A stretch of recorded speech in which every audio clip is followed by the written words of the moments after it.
Hello everyone, MCQ series की second class में आपका फिर से स्वागत है। पिछली सीरीज़ आपको कैसी लगी? आप लोगों ने कमेंट सेक्शन में बताया कि पंचायती राज, ग्रामीण विकास, आजीविका के लिए भी एमसीक्यू चालू करें, तो जल्द ही वो भी चालू होगा। जल्द ही एमसीक्यू के फॉर्म में पंचायती राज, ग्रामीण विकास और आजीविका के क्वेश्चन आपसे यूट्यूब में सॉल्व करवाए जाएंगे, ऐसे ही पर डे 10 क्वेश्चन के हिसाब से। ठीक है, तो चलिए आज का सीरीज़ चालू करते हैं, आज की क्लास चालू करते हैं। पहला क्वेश्चन पे पढ़िए, मोती का तत्सम शब्द क्या है या मोती का तत्सम रूप क्या है।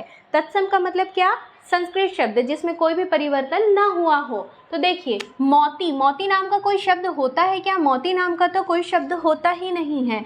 मुक्तक, मुक्तक तो एक छंद है, तो ये आंसर हो सकता है क्या? नहीं, तो ये दोनों ऑप्शन तो आंसर हो ही नहीं सकते। अब पढ़िए ऑप्शन बी, मौक्तिक। मौक्तिक ही मोती का क्या होता है? तत्सम रूप होता है, तो इसका आंसर क्या है? मौक्तिक। ठीक है, तो फर्स्ट का आंसर क्या है? मोती का तत्सम रूप क्या है? मौक्तिक। अगला आइए, निम्न में से कौन सा शब्द शुद्ध है? अगला क्या बोलता है? निम्न में से कौन सा शब्द शुद्ध है? तो ऑप्शन ए क्या लिखा है? मैथिली। क्या मैथिली को ऐसे लिखते हैं? जी नहीं, मैथिली को कैसे लिखते हैं? मैथिली ऐसे लिखते हैं। मैथिली कैसे लिखते हैं? मैथिली। ठीक है, मैथिली। ठीक, अगला क्या लिखा है? वाहिनी। वाहिनी होता है क्या? नहीं, क्या होता है? वाहिनी। क्या होता है? वाहिनी। अगला लिखा है कवियत्री। ये गलत है, ऐसे नहीं लिखते। कैसे लिखते हैं? कवियत्री। कैसे लिखते हैं? कवियत्री। य में मात्रा नहीं होती। ये बहुत बार पेपर में आया हुआ है। ऑप्शन डी देखिए, क्या लिखा है? अनधिकार। हम हमेशा लिखते समय कैसा लिख देते हैं?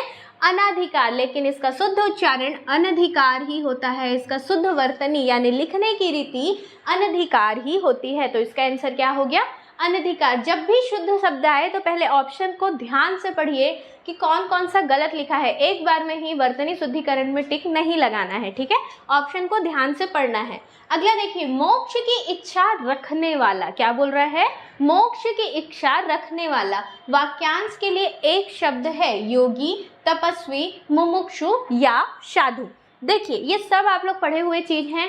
ये अनेक शब्दों के लिए एक शब्द है। मोक्ष की इच्छा रखने वाले को मुमुक्षु कहते हैं। क्या कहते हैं?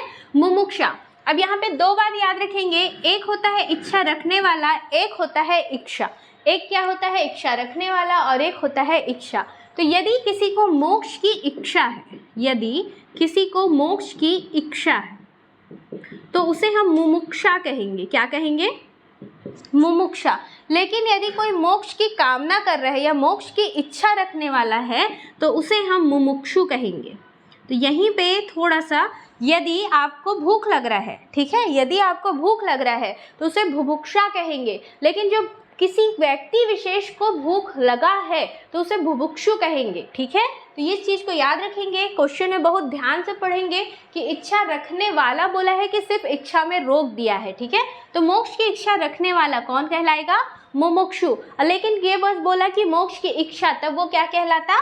मुमुक्षा कहलाता। ऐसे ही जिजीविषु, अधिक समय तक जीने की इच्छा जिजीविषा, और अधिक समय तक जीने की इच्छा रखने वाला जिजीविषु। ठीक है, अगले देखिए, श्रृंगार रस का स्थायी भाव क्या है? फोर्थ क्वेश्चन देखिए, श्रृंगार रस के कितने क्या स्थायी भाव है? आप सब जानते हैं श्रृंगार रस दो प्रकार का होता है, एक संयोग रस और एक वियोग रस। वियोग रस का एक बहुत ही सुंदर उदाहरण है, जिसमें क्या बोलते हैं? राम को रूप निहारी जानकी, कंकन के नख की परछाई। ये संयोग रस का उदाहरण है। और वियोग रस में क्या होता है? जब सीता माता का अपहरण हो जाता है तो राम जी क्या पूछते हैं? हे खगमृग मधुकर श्रेणी, देखी तुम सीता मृगनयनी। वो वियोग में पूछते हैं कि क्या आपने सीता जी को कहीं देखा है। इसी तरह क्या बोल रहा है? श्रृंगार रस का स्थायी भाव। तो हास्य होगा क्या? नहीं, श्रृंगार को मतलब क्या? प्रेम। श्रृंगार का मतलब क्या? प्रेम। तो शोक होगा क्या? नहीं होगा। उत्साह होगा क्या? नहीं होगा। तो इसका आंसर क्या है? रति। ये देखिए, ये तो बिल्कुल याद होना चाहिए। हर रस का स्थायी भाव आपको याद होना चाहिए। तो श्रृंगार रस का स्थायी भाव क्या है? रति। ठीक है, तो आंसर क्या होगा? Option D. अगला आइए, भाषाई आधार पर सर्वप्रथम किस राज्य का गठन हुआ? अब आपको लगेगा ये जीएस का सेक्शन है। नहीं, चूंकि भाषा वर्ड आ गया है और हिंदी भाषा भी है, तो इस वजह से ये क्वेश्चन हिंदी का भी बनता है और जीएस का भी बनता है। ठीक है, तो भाषाई आधार पर सर्वप्रथम किस राज्य का गठन हुआ?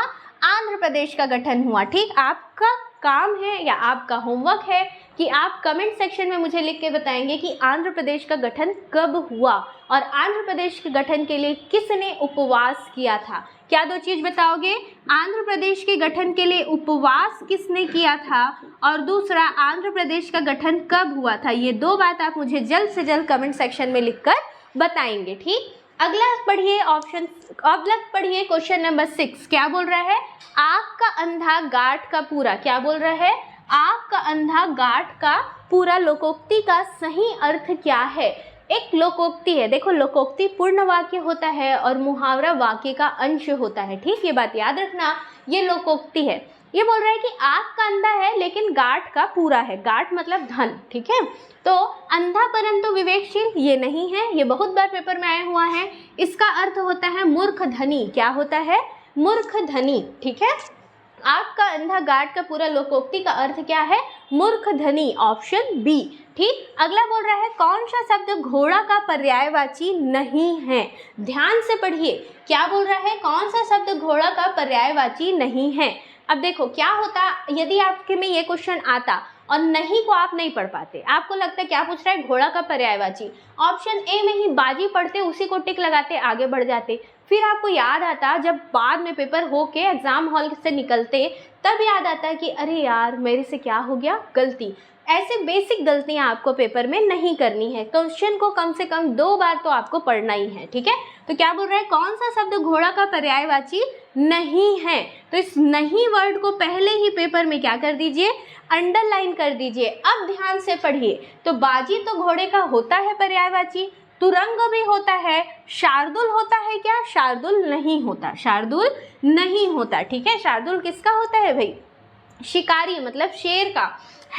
है भी होता है, अश्व भी होता है, तो है, अश्व, तुरंग, बाजी ये सब किसका है पर्यायवाची? घोड़ा का। किसका पर्यायवाची नहीं है? शार्दुल का। तो ऐसे क्वेश्चन गलत नहीं करेंगे, कई बार नहीं है आंख से स्किप हो जाता है। ठीक है, तो कौन सा शब्द घोड़ा का पर्यायवाची नहीं है? तो कौन नहीं है भैया?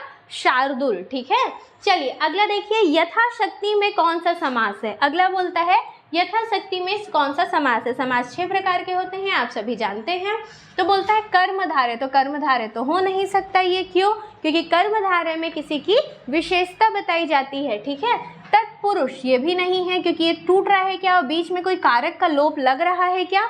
नहीं लग रहा, बीच में कारक का लोप होता है तत्पुरुष समास में। द्विगु समास जिसमें किसकी बात कर दी जाए? संख्या की। तो यहाँ कोई संख्या दिख रहा है क्या? नहीं। इसका आंसर है अव्ययी भाव समास। कौन सा भाव समास? अव्ययी भाव समास, जिसमें प्रथम पद ही द्वितीय पद की क्या करे? व्याख्या। यथाशक्ति का मतलब होता है शक्ति के अनुसार, तो इसका आंसर क्या है? अव्ययी भाव समास। ठीक, अगला देखिए दुराशा का संधि विच्छेद। अगला क्या है? दुराशा का संधि विच्छेद। यह देखो क्या बोल रहा है? दुराधन आशा, ये हो सकता है क्या? ये नहीं हो सकता। ठीक, लेकिन पहले ऑप्शन बी को देखो, दुराधन शाह हो सकता है क्या? नहीं हो सकता। ठीक है, अगला बोलता है दुर्धन आशा, यहाँ हलंती नहीं लगा है, ये भी नहीं हो सकता।